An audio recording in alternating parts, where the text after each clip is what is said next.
OSK, syempre, panibagong araw, panibagong vlog, yan, Sir Bugs pa rin. At ito, para sa mga nagre-request nung nakaraan sa mga van. Ayan, meron ng mga details sa mga new arrival nating mga van, kaso nasa bandang likuran. Ayan, apat yung dumating natin ngayon, so yun yung mga papakita ko at pili na lang kayo. At siguro damay ko rin yung mga old look ng mga Fortuner, yung mga ganitong look. Oh. Yan, pero ito, na-vlog ko na eh. Ayan, may dalawa tayong ganitong look ng Fortuner na dumating. So, idamay ko na to. At yun. Okay, at yun, syempre, bago tayo magsimula, baka pwedeng isang follow at isang subscribe naman dyan para everybody happy, okay? So, unahin na natin tong Toyota Hi-Ace. Ayan, kasi matagal-tagal tayong walang vlog ng mga van. So, ito, meron na lahat details. Ito, unahin ko na to, 2019 model, Toyota Hi-Ace 3.0. Ayan, manual transmission. 998 ang asking dito, 998. Baka magtaka kayo guys kasi dito hindi ganun kamura yung mga unit tulad sa marketplace kasi nasa showroom tayo. Ayan, nasa showroom yung ating mga units. So pag showroom din yung quality syempre. Ayan, pero sa price na yun, super negotiable pa yan upon viewing. At ayun, kasama na rin transfer of ownership at rehistro kung pasuna. Ayan, alam nyo naman na iba yung quality ng mga pang showroom na mga unit kasi dito. Kailangan talaga sobrang solid ng mga unit at ayun, sobrang ganda. Pang ilalim makina, ayan, sine-check natin ng maayos yan para, ayan, ayaw natin ng mga bumabalik na client eh. Okay, so ito, check lang natin yung loob, siyempre pati yung kanyang saktong mileage. So ayan, at pakita lang natin siyempre yung loob. Ito pala sa gulong niya, ayan, makapal pa naman yung kanyang mga gulong, parang mga bago pa, parang nasa 90% pa mahigit yung kapal. At ayan, naka-hubcap okay. At ito sa driver naman, ito naka-leather seat. Leather ba to? Para siyang leather na plastic. Ayan. Pero ito yung stock niya. Okay, at ayan, sariwang dashboard. Siyempre, ayan, naka-stock na radyo. And steering wheel, meron ng cover. So, check natin yung kanyang saktong mileage. Okay, at ayan yung kanyang saktong mileage. At siyempre, nain lang natin yung radyo. Ayan, baka tayo makapiright. So, ito, 45,000. Diesel engine, 3.0 Toyota Hi-Ace Commuter. Yan, manual transmission. So ito yung kanyang mga upuan sa likod. Medyo madilim lang. Buksan ko yung pituan para mas maaninag nyo. So ayan, pakita lang natin syempre yung mga upuan sa bandang likuran. Ayan, 15-seater to ha. At yan, naka-seat cover lahat ng kanyang mga upuan. So ayan siya. Okay, 45,000 mileage, diesel engine, manual transmission. Syempre sa may gusto, ayan yung aking contact number. Ayan, sabihin nyo ako ahead of time or one day before syempre sa mga gusto mag-view. Okay, and para ma-test drive din natin. So ayan, ulitin ko, 2019 model, Toyota Hi-Ace 3.0 commuter. Ayan, diesel engine, kulay white, manual transmission, 45k mileage, 998,000 ang kanyang asking. 998,000 at ayun, guys, napakadali kausap ng ating mga partner dito ng mga bossing. Ayan, basta pasok na yung tawad nyo, bibigay na natin yan, okay? So next unit tayo. Okay, so ito, next unit natin, ayan, 2020. Nissan Urban NB350 and manual transmission, kulay silver. Okay, 958,000 naman ang asking dito. 958,000 diesel engine. Ito, may bago pa yung isang yan, oh. Ayan, oh. Napakasariwa. Siyempre, ganoon din, kasama na rin transfer of ownership at rehistro kung kailangan ng i-rehistro. Ayan, siyempre, bukod sa kotse na safe tayo, kailangan pati sa mga papel, safe din tayo dyan. Okay, so ayan. At ayun, bukod doon, tulad ng sabi ko, super negotiable upon viewing. 958,000 ang asking. Okay, so check natin yung kanyang saktong mileage at ang kanyang mga upuan sa likod. Okay, so ito naman yung loob ng ating ayan, NB350. Ayan, 57k mileage. Ayan, on the clock. Ayan, syempre stock na radyo. Ayan, at hindi ko na makakit masikip okay? So ito may bago pa siya. Ayan, wala lang siyang leather seat syempre. Ayan, sa may gusto magpagawa ng German leather, ayan, mag-chat na lang kayo sa Facebook page na yan. Okay, so ayan. So check naman natin yung kanyang mga upuan sa likod kung ganito rin kasariwa tulad ng sa harapan. Okay, so 57k mileage, diesel engine. Okay, at ito. Ayan, ito naman yung kanyang mga upuan sa bandang likuran at hanggang dito may bago pa siya. Ayan, so 15-seater din. Ayan, NB350, Nissan Urban, manual transmission. Kaso wala lang siya seat cover. Sa mga presyo, sa mga gusto magpagawa ng German leather ayan, mag-PM kayo sa akin or sa Facebook page na yan para sa design. Okay, sa design at presyo. Okay, so ayan, 3 years warranty yung ating seat cover. Okay, so ayan, ulitin ko, 2020 model, Nissan Urban NB350, manual transmission. Ayan, nakita nyo yung saktong mileage, 57,000. Kulay silver, Diesel engine, manual transmission, 958,000 ang kanyang asking. 958,000. Okay, so next unit tayo. Okay, ito next unit natin kung ano po naman ay automatic transmission na van. Ayan, meron din tayo ngayon 2019 model Super Grandia. Ayan, automatic transmission, 3.0 diesel engine, brand new condition. Ayan, 45,000 mileage only, first owned. Ayan, all original. 1,898,000 ang kanyang asking. 1.898 at syempre ganun din, super negotiable pa. Ayan, kaso medyo masikip lang dahil pag mga van, medyo malalaki kaya nandito sa bandang likuran. So, hindi ko siya masyadong maikot pero try natin isiksik yung sarili natin. Ayan, okay, ito ang kanyang coding number 6. Ayan, super fresh, in and out. Ayan, together with transfer of ownership na rin. Ayan, diesel engine, 45k mileage only. So, check natin yung loob. Sarado pala to. Kunin ko lang pala yung susi. So, ayan, at nakuha na natin yung susi. So, pakita na natin yung kanyang loob. Ayan, Super Grandia 3.0 automatic transmission. Ayan. At meron pa pala tayong mga ibang van na dumating pero nasa bandang likuran at saka yung may mga nguso nito, yung Super Grandia Elite. Ayan, pero wala pa kasing details. Ayan, kung sakali sa mga gusto mamili ng van, sabihin nyo lang ako para masamahan ko kayo dito sa warehouse. Ayan, samahan ko kayo mamili. So ito yung kanyang loob. Ayan, syempre naka-stock na radyo at naka-premium leather seat lahat ng upuan. Ayan, at may lagayan dito, may compartment dito syempre. Ayan Okay, ayan, 2019 model. Parang luwag ng loob na ito. Ilang seater to? 1, 2, 3, 4, 7, 8, 9, 10, 11. Ayan, Super Grandia. Okay, so ito sa may gusto nito, sabihan nyo ako, open tayo sa financing, trade-in.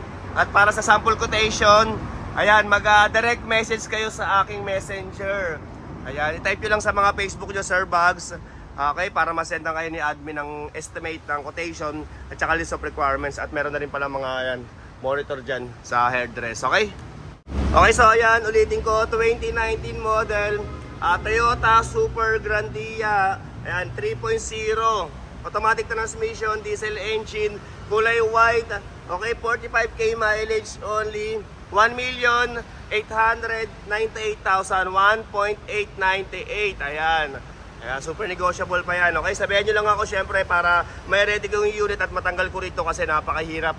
Ayan, maglabas ng mga sasakyan isa-isa bago matanggal yung nasa likuran. Okay, so 1,898,000, 2019 model. Okay na, so next unit tayo. Ito, meron din pala tayong mga high-end dito. Ayan, kabayo yung kanyang logo.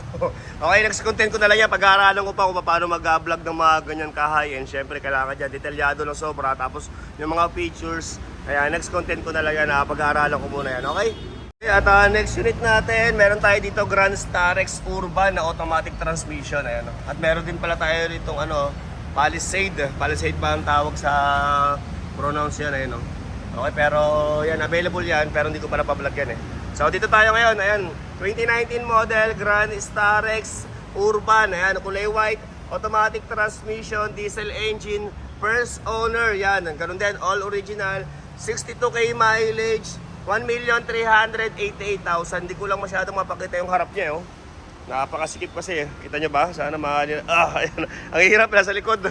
Okay, yan kasi pag mga malalaki talaga nasa bandang likuran. Okay, so ayan, diesel engine, 62k mileage, kulay white, 1,388,000. Grand Starex Urban. So, check natin yung kanyang loob at saktong mileage. Ayan, dito, yan, ang ganda na mag-stay ito, naka 2-tone mag siya. Ayan, syempre sa gulong, parang bago pa yung kanyang magulong. At hindi ko lang din masyadong maikot.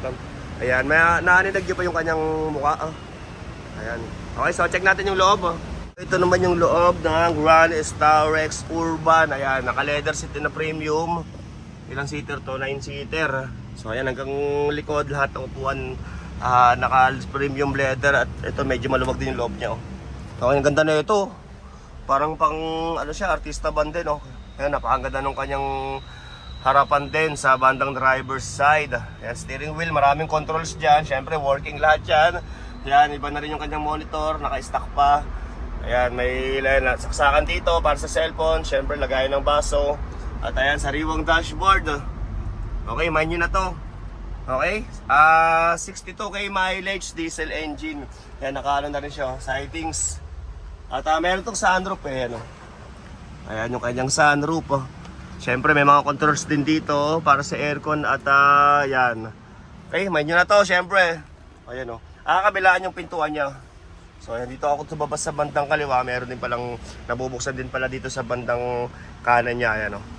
Okay, so ito. Sa may gusto na ito, save yung aking contact number. Okay, so ayan, ulitin ko. 2019 model. Ayan, Grand Starex Urban. Ayan, with sunroof. All original, diesel engine. Automatic transmission, kulay white. Ayan, 62k mileage only. 1,388,000 ang kanyang asking. 1.388. Okay, yan. So may gusto nito, syempre, test drive na natin yan. Okay, so ayan. So next unit tayo. Meron pa tayo sa pampalang bagong dating na Starex. 2016 model, Grand Starex. Ayan, CBX Euro 5 BGT. Okay, ayan, 12-seater. Automatic transmission, kulay silver, diesel engine. First owned. 938,000 ang kanyang asking. 938,000. Ayan, sa may gusto na ito. Kung ayaw mo ng puti, meron din tayong silver. Ayan. Ganda rin na ito. Sa mugs niya, ganun din. Naka 2-tone mugs. At ito sa gulong niya naman, parang bago pa. Pero ito, napakasariwa na ito. Parang bago pa siya, oh. Okay, so ayan, CRDI, diesel engine, Grand Starex, BGT, Euro 5. Okay, so check natin yung loob, syempre. Okay, so ayan, at check lang natin yung loob. Iba na rin yung ano nito, side mirror, ang ganda, oh. Ayan, sariwa, nakatint, at yung panalo rin to. At 61k mileage pala to. Okay, so ayan, buksan lang natin, syempre. Okay, so ito yung kanyang loob, oh. So ayan, naka-premium leather seat, Okay, at napakaliwanag ng kanyang ilaw, oh. Mukhang naka-LED na siya na, na ilaw. At ayan, kulay gray ang kanyang loob, oh. So ito naman yung kanyang harapan. Ayan, diesel engine, maraming controls, stock na radyo. Okay? Ayan, hindi ko na masyadong mapasok eh. Okay, sa may gusto nito, okay, alam nyo na. Sabihin nyo ako ahead of time or one day before, syempre, para ayan, ma-update ko kayo kung available pa yung unit. And then baka kasi mamaya gamitin eh. Okay, so ito. Okay, so ayan, ulitin ko, 2016 model Grand Starex. Ayan, CBX Euro 5 BGT. Okay, first owner, automatic transmission, diesel engine, 61k mileage, 938,000 ang kanyang asking. 938,000 at ganun din, super negotiable upon viewing. Kasama na rin transfer of ownership at rehistro kung pasuna. Okay? So, meron din pala tayo ditong 2020 Super Grandia Elite. Kaso wala sa akin yung susi. Ayan, so pakita ko na lang para may idea kayo kung magkano ang presyo nito dito. Ayan, ito brand new condition din. 3,298,000 ang asking nito. 3,298,000. First owner, brand new condition. Ayan. Ito parang siyang sobrang kintab ng kanyang pagkapintura. Ayan, napakaganda rin ng kanyang mugs. Okay, 3,200,000. Ayun, binuksan. Okay na bukas. Ayan pala. Nandito pala yung susi. So check natin yung loob. Okay, at ito yung kanyang loob. Napakaganda ng loob na ito. Super Grandia Elite 2020 model. Ayan, panalo. Ito, naka-premium leather seat din. Ayan, sa kanyang mga dashboard, napakasariwa pa. 35,000 mileage. Ayan, kahit sa kanyang steering wheel, super fresh pa. At napakaganda ng kanyang mga controls dito sa bandang pintuan. Ayan, para siyang kahoy na design. Super Grandia Elite. At ito, automatic itong kanyang buksanan, kanyang pintuan. Okay, ito. Naka-diamond design yung kanyang mga leather.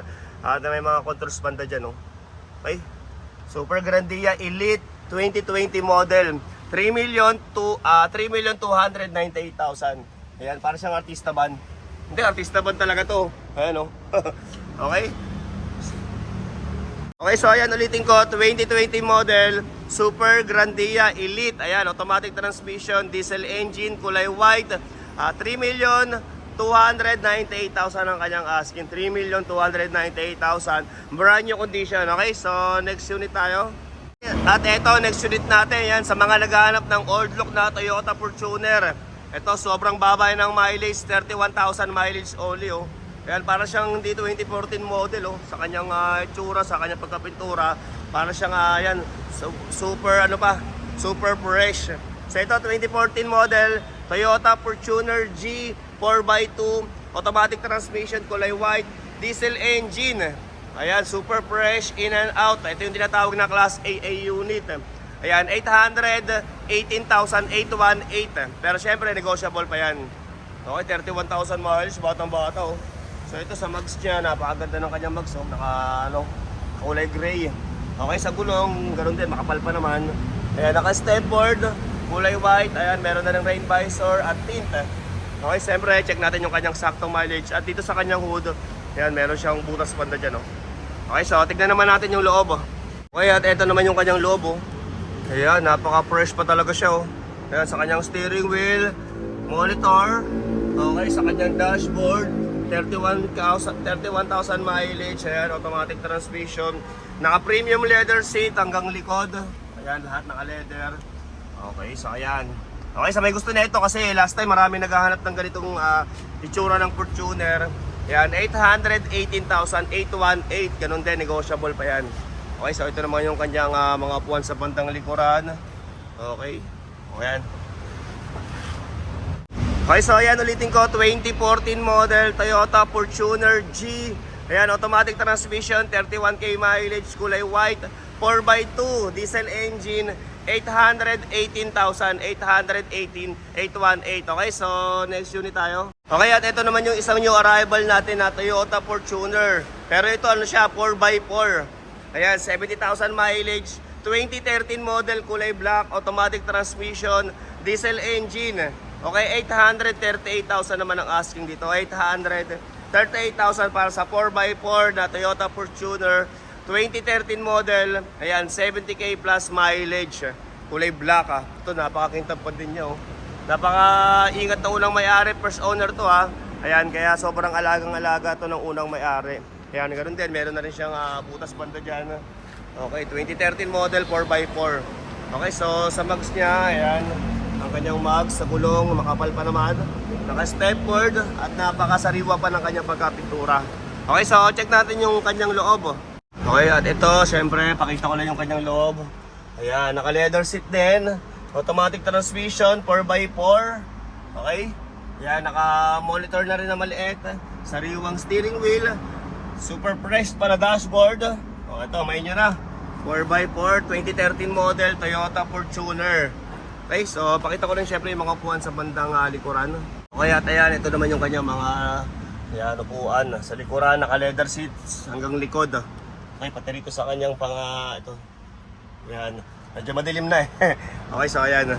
Okay, 4x4 Toyota Fortuner. Dito naman sa bandang likuran ng sasakyan, ayan, meron ng back camera.